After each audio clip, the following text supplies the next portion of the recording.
So much to talk about, son. Heading into the summer break.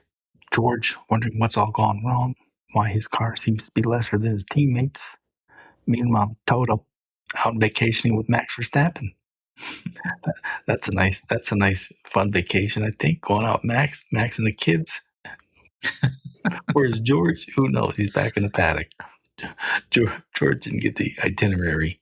I just thought that was funny. I also saw Alonso was turning 45.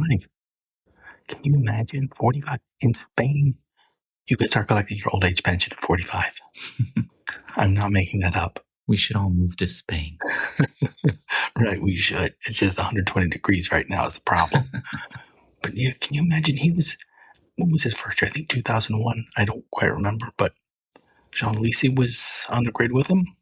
Mr. Alesi was born before me. He was born in 1964. He was born essentially before Vietnam, before any American heard of Vietnam. He was born like days after the Beatles hit Ed Sullivan. That's how old Alonso is. All right. You know what else? I finally figured out what's really bugging me about these new car rules. There's so much I like. There's so much competitiveness. Not quite parity, but we're getting there. But there's something that bugs me about it. And I finally figured out because I'm a big Star Trek guy. Star Trek, hundreds of years in the future. There's one core principle, though. Even though they have holodecks, they can transport motherfuckers, they got the best computing. The computer can never override the person. The person always has the final say. And in F1 today, I'm not so sure that's the case. And I think that really bothers people. Okay, son, you ready to go? I'm ready to go.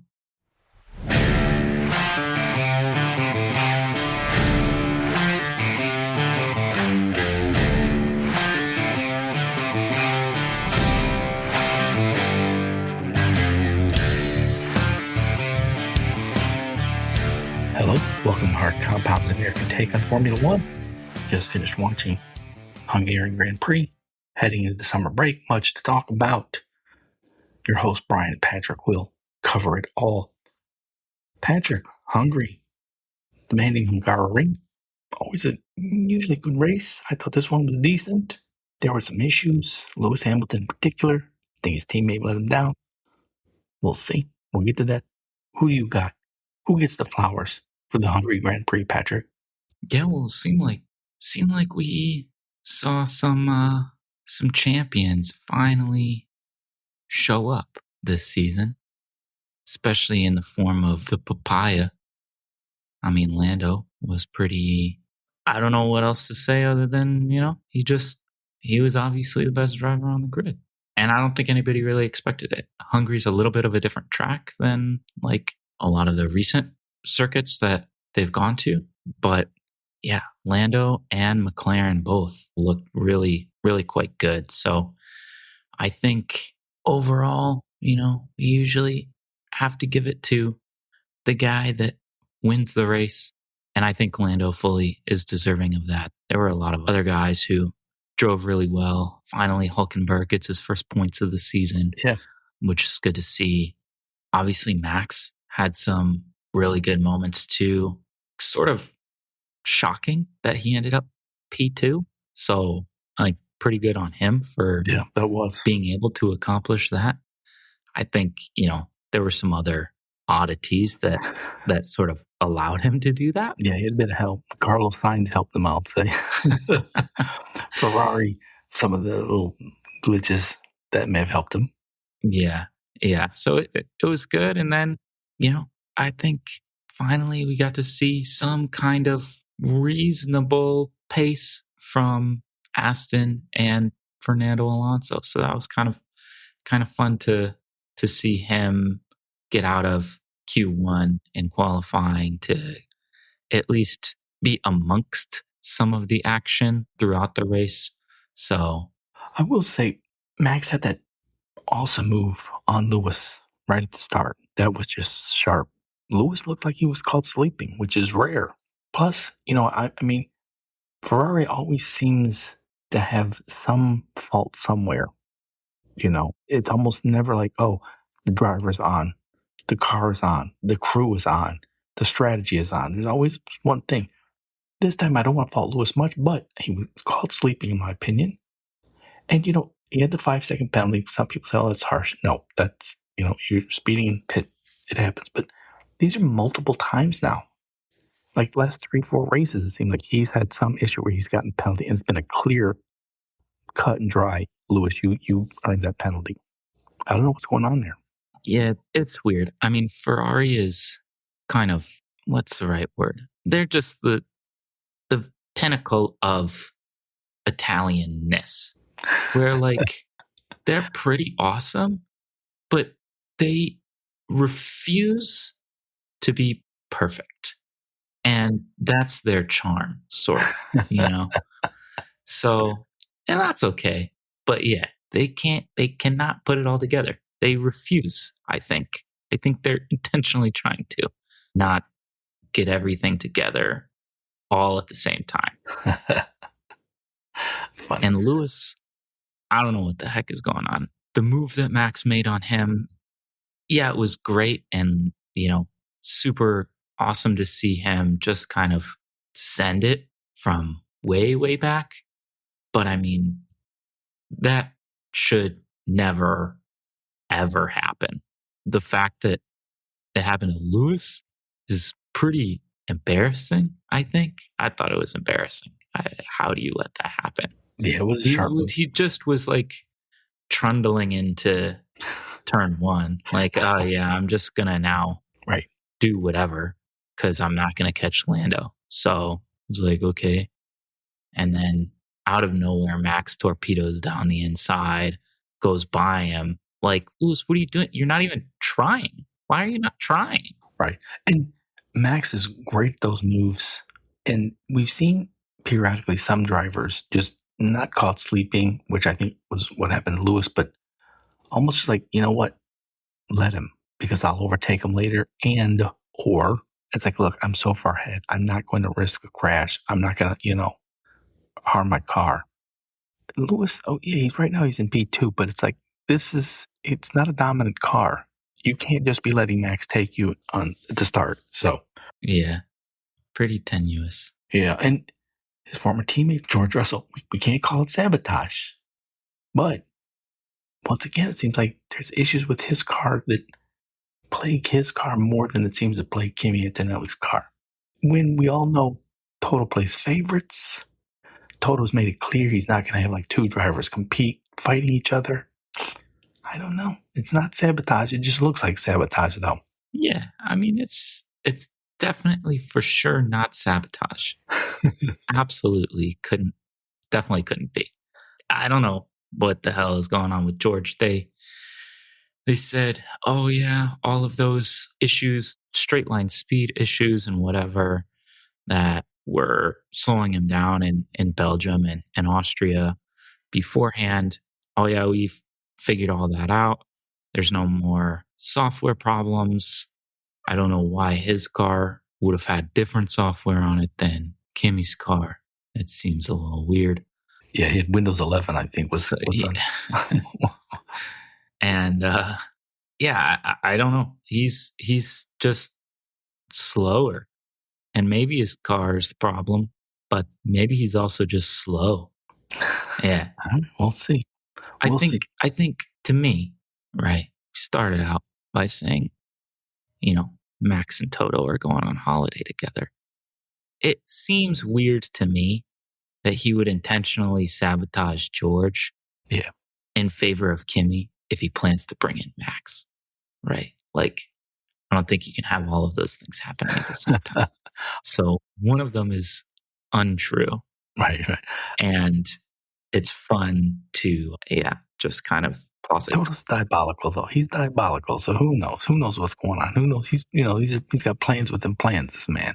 But I know it's not sabotage. But damn, it looks like could be sabotage. Consistently, George's car looks lesser, So I don't know. All right, quick on the standings. Kimi's at 219, Lewis at 169, P2 for Lewis Hamilton. We're only, we still have 11-ish races to go. Who knows anymore? I know. George at 160, quite far back, 59 from Kimi, but for all his problems, he's only 9 back from Lewis. So and Charles at 138. Lando at 128 after the win. Max is 109. Oscar right behind him at 92.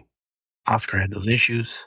Toto said, what was it? Teletubbies? Teletubbies, yeah. He called everybody else.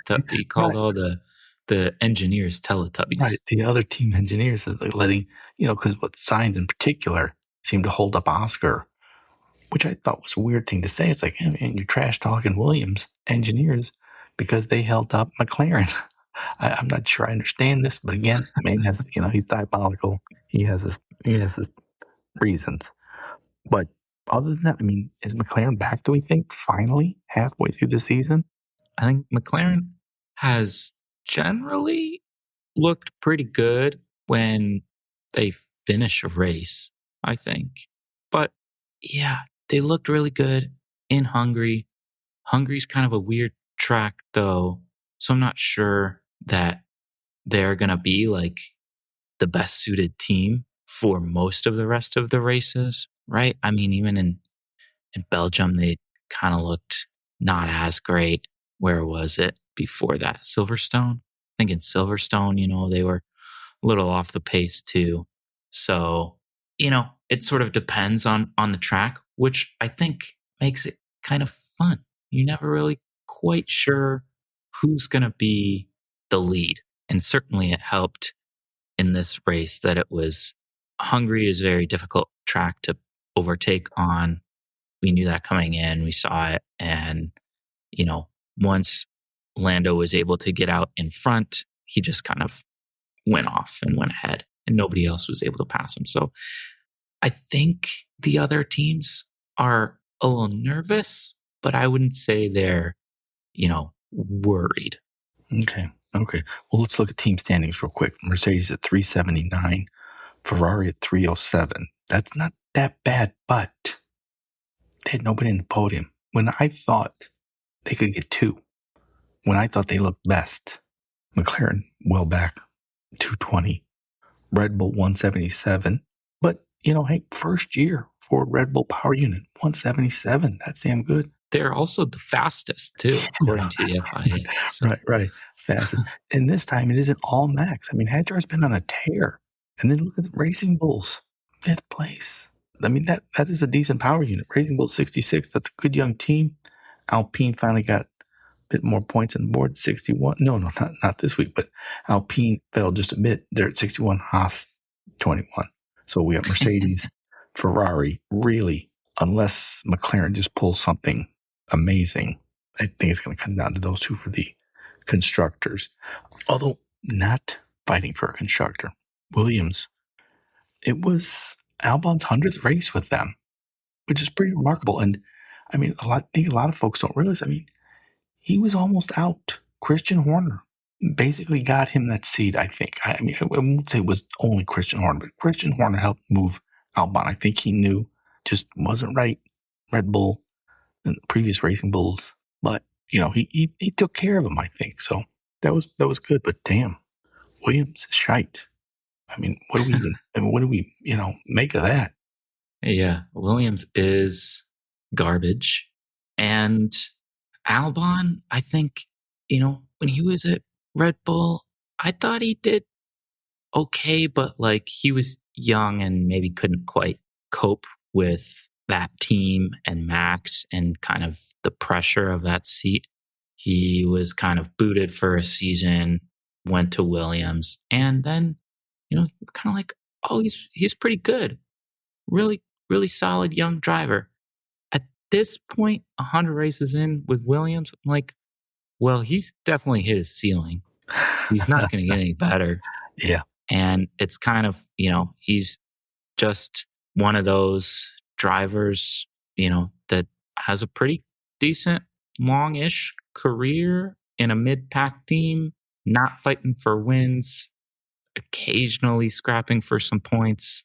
There's a lot of guys like that. Not everybody can drive for the top, 3-4 teams or whatever for all that much time. Yeah, and the new reality of F1 sort of favors Albon in a sense because, look, in the old days, it's why do we got this guy? He's bringing in 3, 4, 5 million a year. What's he doing? But now You have spending cap. It's like, oh, Albon rarely, he rarely trashes the car. A faster young driver, you have to take that into consideration. He's likable, so he's helping to bring in sponsors. It's sort of like, oh, you can have 100 Grand Prix. You can have 200 even being a below average driver, in F1. Because I think Albon, I'll put him in the middle, let's say. And then I think that's being easy on him.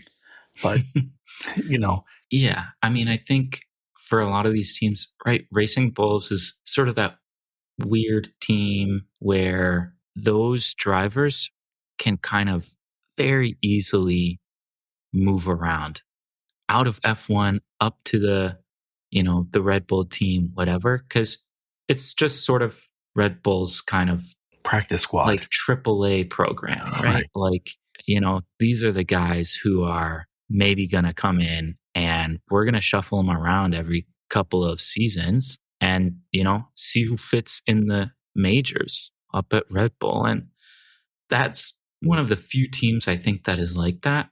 The other teams that are as, especially the teams that are kind of piss poor, like Williams, way there at the back, it's like you said, it's definitely easier to have kind of more longevity in the sport if you just do kind of the right things. These teams, they know we're not getting on the podium. We're not really fighting for points more than a handful of races out of the season. So we don't necessarily need someone that is, half a tenth faster a lap. We need someone who's going to keep the car safe, play by our rules, that kind of thing. So, although not that we libeled poor Alex Albon, but Williams has big problems. That's the Mercedes power unit, which has been the most dominant this year and in recent years. Alpine, what did I say? 61 points. What does Williams have? Like 10 or 11 points? yeah. I mean, every Mercedes engine, every Mercedes, team, they're doing pretty well. Even Alpine, lowly Alpine, 61 points, 11 races in. Williams, 11. That's a point a race, right? Mm-hmm. Damn, that team has trouble. That's not good. And you mentioned Aston. It was nice to see Fernando, teasing us, Q2 and middle of the pack sometimes. And they've actually promised for the next race they're going to have some upgrades from Honda.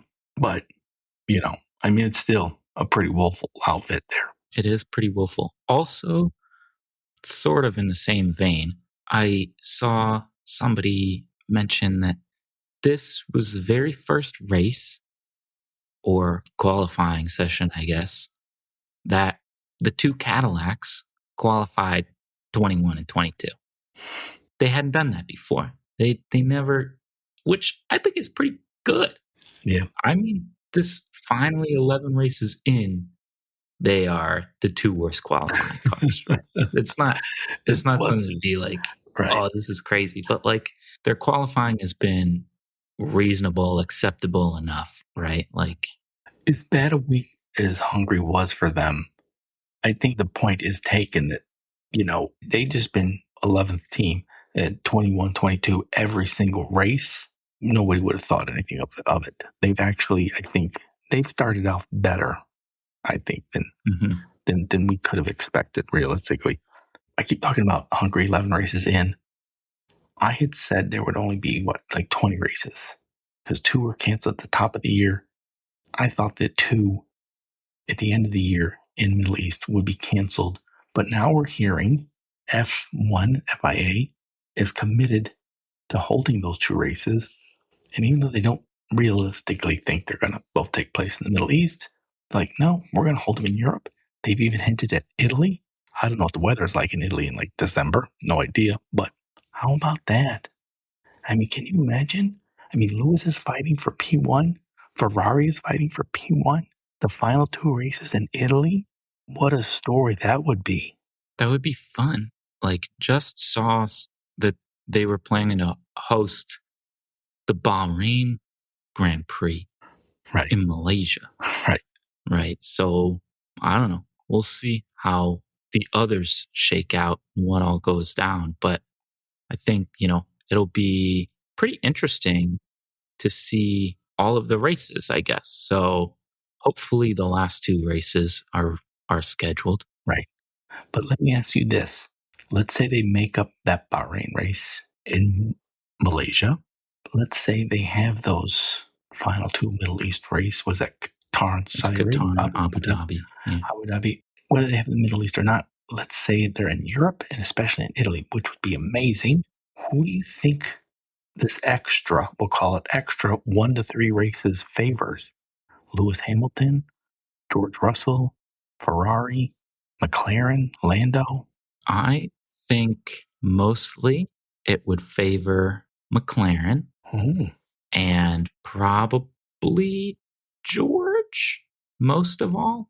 Just seems like, well, he's already P3. That means he just has more time to make it up. If he doesn't make it up, then it wouldn't have really mattered had he gotten more races or not. Right. So Right. I think it allows McLaren some extra time to kind of find their way back into it.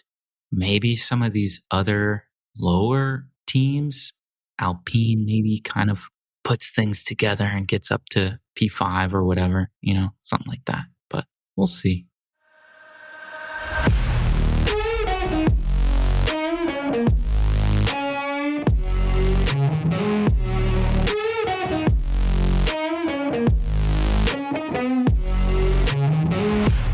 Switching to the soft compound, any given Sunday.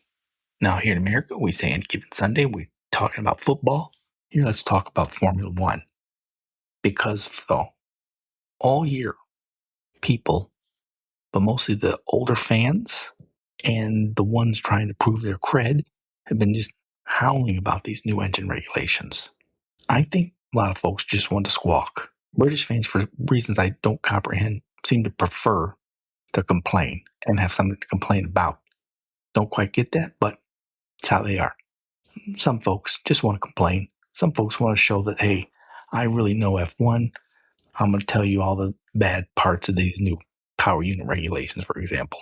And again, there is some legitimacy to this. But I want to talk about what F1 got right. This is the first year of these regulations. You touched on this a bit earlier.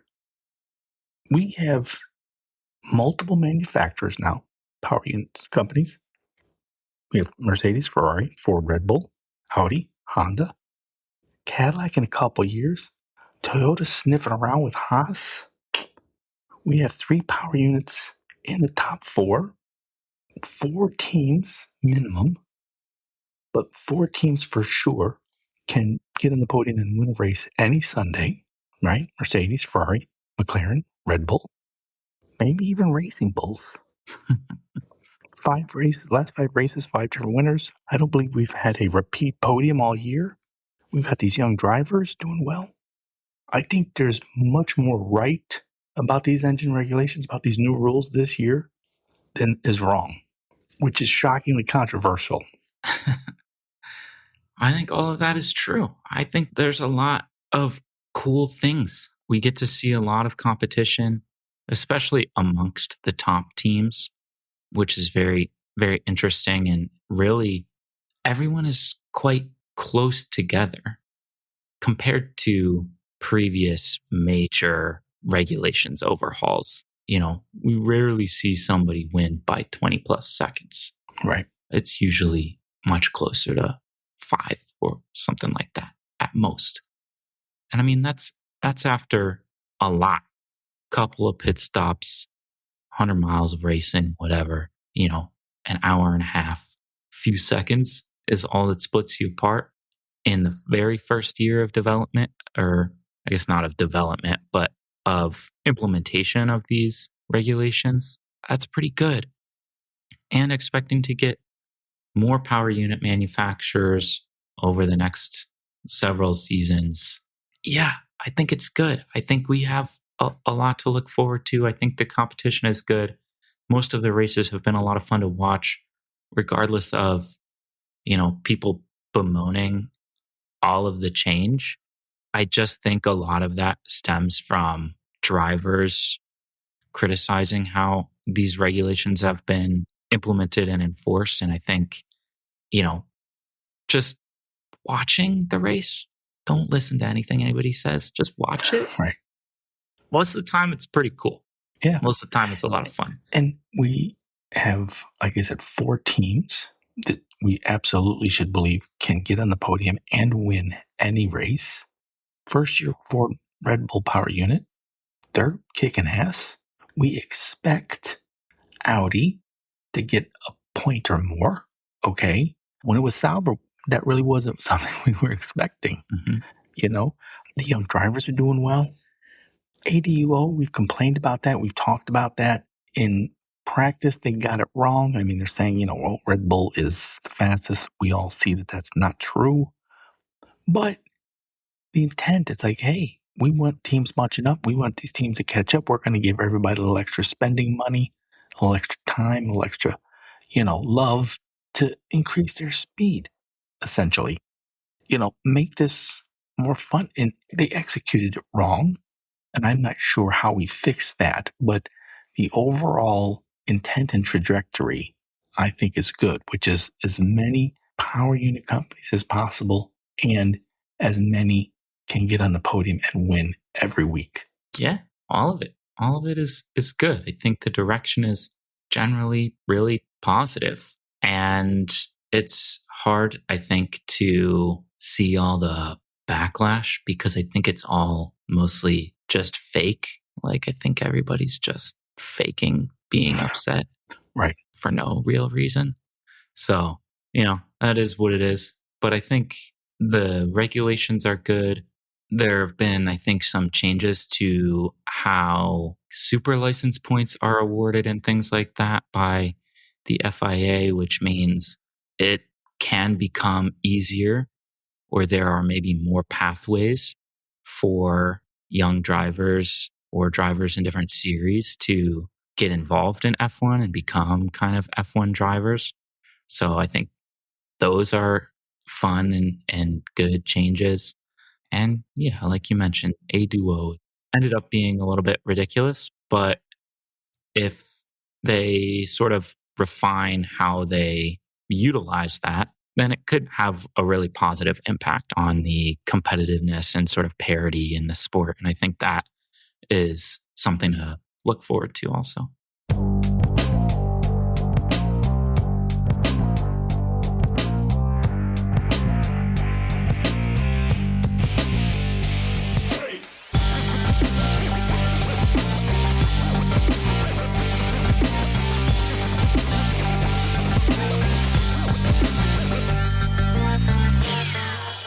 Dirty Air segment. I was a little too hard on Claire Williams. That's what she said. I mean, I just want to revisit this. I don't know what's going on at Williams. Mercedes power unit. Mercedes is kicking ass. McLaren seems to have found their footing.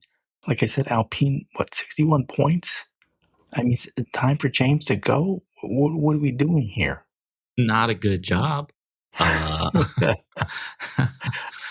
mean, it is quite surprising how bad they are.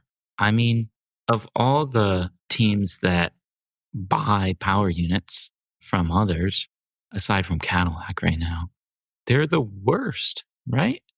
They're the worst team. Yeah. Even lowly Haas is better than Williams. Almost double. Yeah. I don't have the points in front of me. I think they've got like 21, 22, but it's... So it's quite surprising. I don't really know what's going on there. It seemed like last year they started out the year so well, and by the end of the year, somehow Sainz had gotten on a couple of podiums, and they said, yeah, we really aren't even focusing on this year. We're looking at next year all the way. And now they're trash. Right. And like really awful. So I don't know what they were doing all of last season. I don't know what they were doing in the off season. I don't know what they're doing now because they don't really seem to be getting any better like a lot of these other teams. So yeah, I mean, come end of the season, if James doesn't put like a 65-year-old guy in a Williams to go and win a race, I think the board is gonna kick him out, Maybe that's it. But maybe they're not firing James because it's like, well, let's no need for a big change. We're gonna look to sell the team. Maybe that's it. I saw apparently, this is our rumor section, Red Bull was offered over $3 billion for Racing Bulls, and they turned that down. And I mean, Racing Bulls does not help, in my opinion, does not help the Red Bull brand all that much. The Red Bull F1 team is just money. That's a cash cow. That's the reason we're all drinking Red Bull, and we can see it, and we can find it in any store, any gas station here in America, is because mostly that F1 team. Because I mean, that's the front. That's what the charging ahead.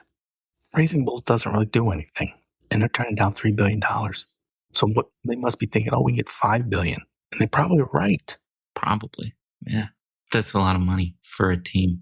I kind of think it would be cool if somebody just bought Racing Bulls. Yeah, somebody new to F1 bought Racing Bulls. But yeah, for more than $3 billion, it's going to take some big corporation or investment fund or whatever deep pockets to get into F1.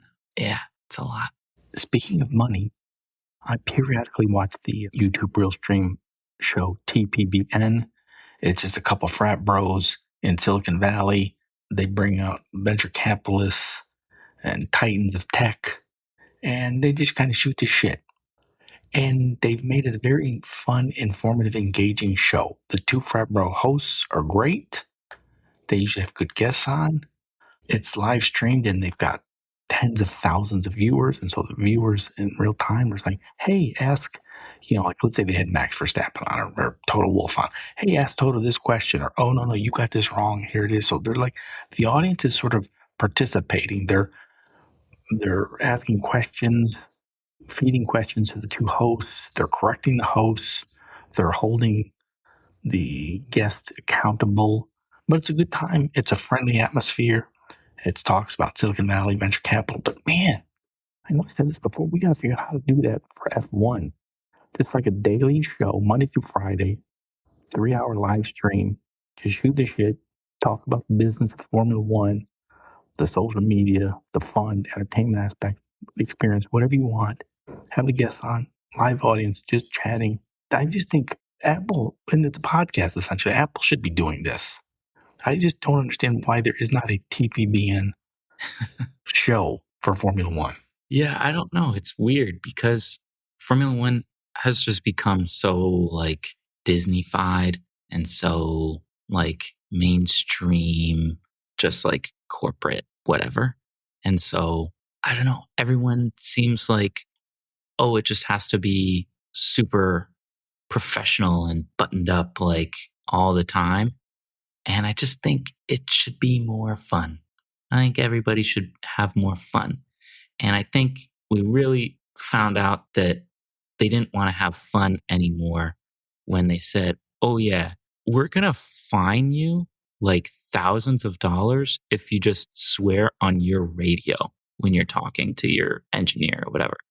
Like, well, I'm personally speaking to my engineer. Like, why can't I say whatever I want to say there? Oh, because sometimes we broadcast that too. Okay, who cares? Right. So Apple needs to do something, but I just fear that it would be all wrong. It just seems like those types of things have to be done and streamed by like whoever, just like sort of random people. Yeah, organic. I think the only type of media content that I've seen on like a real big media outlet that is sort of similar to that is like Pat McAfee's show. And I don't know how he was able to coerce ESPN into, allowing him to have the show that he has, because it doesn't seem like that's really something any of these like larger media outlets right. allow. I have seen his show. I don't know if non-Americans get it, but it is quite good. But not to discount this, the TPBN thing, by being a live broadcast primarily for podcasting and YouTube, you have so much more instant fan viewer reaction that, like, I don't know if Pat McAfee or whomever on his show has said, oh, look, so-and-so in Toledo, Ohio says this, or, hey, our guest, you just said this, but our fan Patrick here brought this point up, So it's not quite as open, but that is, I think, the best big money equivalent. Yeah. Yeah. I mean, I think that would be fun. They used to do that, probably still do it on like radio shows, right? They'll have callers call in and, ask a question or whatever, tell the host they're wrong with many expletives and whatever. So it seems like a pretty normal, natural thing. And it seems like it would be really easy for Apple to do that and just kind of like, this is our daily 12 p.m. live stream of F1 content or whatever. Yeah, I think that would be fun. We can pitch our bid for an Apple TV program.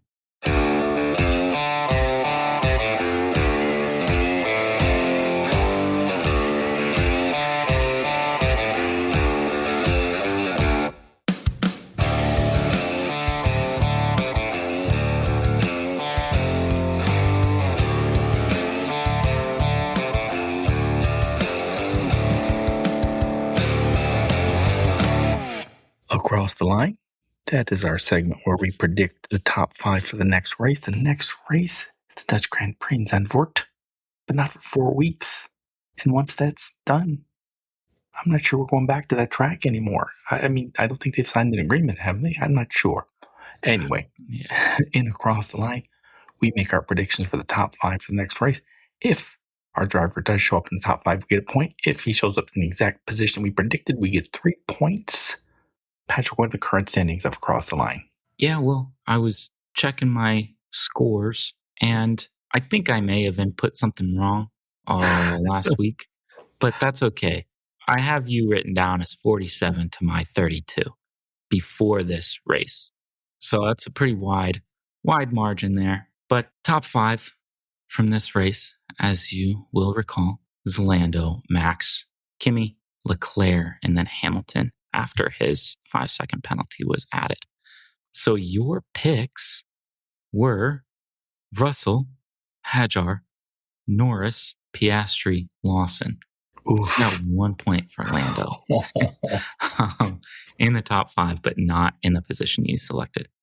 My picks were Antonelli, Verstappen, Leclerc, Hamilton, Gasly.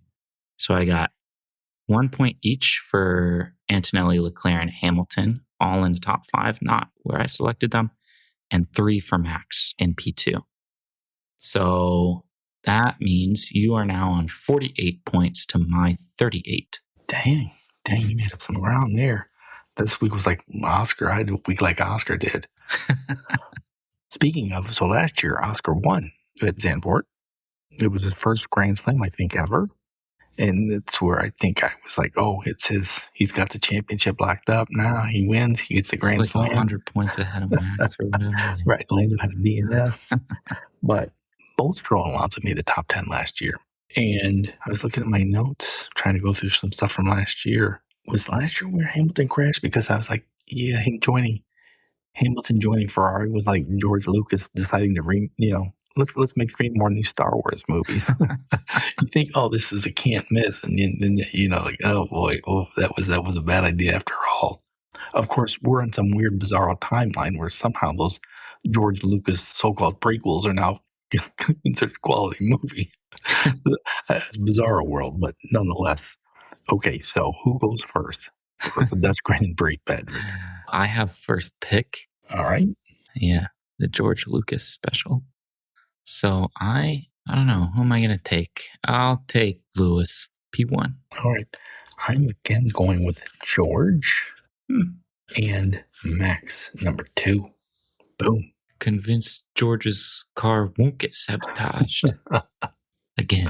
All right, you took Max. That means I'll take Antonelli and maybe Maybe one of the McLarens. I'll take Lando, P3. All right, I'm going to take Oscar, and then I'm going to go Racing Bulls, Liam Lawson. Nice. Then I will be boring and take Leclerc and then Hadjar. Nice. So for the Dutch Grand Prix, you have Lewis, Kimi, Lando, Charles Leclerc, Isaac Hadjar. I have George Russell, Max Verstappen, Oscar Piastri, Liam Lawson, and I'm going to go with Pierre Gasly. Ooh, nice.